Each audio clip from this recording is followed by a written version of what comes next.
ఖైదీ number 150 cinema సంక్రాంతికి తన అభిమానులకు మంచి కానుకవుతుందని మెగాస్టార్ చిరంజీవి అన్నాడు.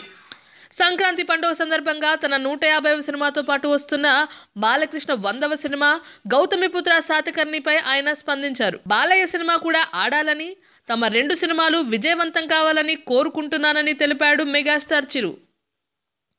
ఖైదీ నంబర్ 150 ప్రీ రిలీజ్ ఫంక్షన్ హాయ్లాండ్లో వైభవంగా జరిగింది. నిన్న జనవరి 7న చిరు మాట్లాడుతూ తనపై అభిమానులు చూపించే ప్రేమ కోసమే తిరిగి సినిమాల్లోకి వచ్చానని అన్నాడు. ఈ సినిమా రీమేక్ కోసం తమిళ సినిమా కత్తి కథ హక్కులు ఇచ్చినందుకు చిత్ర దర్శకుడు మురుగదాస్కి, హీరో విజయ్కి, లైకా ప్రొడక్షన్స్కి ధన్యవాదాలు తెలిపాడు చిరు.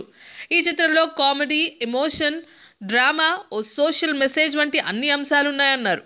ఇటువంటి పాత్ర తన 150వ చిత్రానికి లభించడం అదృష్టంగా భావిస్తున్నట్టు చెప్పాడు చిరు. ఈ చిత్రానికి వివి వినాయక్ వంటి దర్శకుడు దర్శకత్వం వహించడంతోనే సినిమా సూపర్ హిట్ అయిందని అన్నాడు చిరు.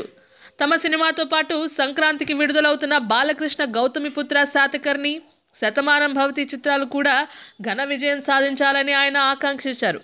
అయితే బాలకృష్ణ సినిమా ఆడాలని కోరుకున్న మెగాస్టార్ చిరు ఇంతకీ బాలయ్య బాబుని ప్రీ రిలీజ్ ఫంక్షన్కు ఇన్వైట్ చేశాడా, చేస్తే బాలయ్య ఎందుకు రాలేదు అనే విమర్శలు కూడా వినపడుతున్నాయి.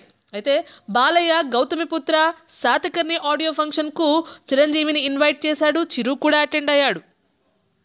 సినీ వర్గాలు మాత్రం బాలకృష్ణని ఇన్వైట్ చేసినా రాలేకపోతున్నానని అన్నాడని అంటున్నారు.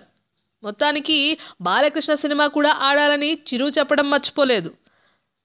అండ్ చిరు ఆర్ నారాయణమూర్తి చిత్రం కానిస్టేబుల్ వెంకటరామయ్య కూడా నడవాలని ఆకాంక్షిస్తున్నట్టు చెప్పాడు.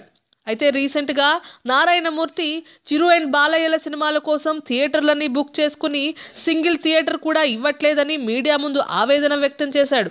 ఒక రకంగా చిరు దాదాపు తన రీఎంట్రీ గురించి క్రియేట్ అయిన కాంట్రవర్సీస్ని కవర్ చేయడంతో పాటు గతంలో చిరు కంబ్యాక్ విషయంలో ఎన్నో మాటలు అన్న అన్నిటినీ కవర్ చేశాడనే చెప్పాలి.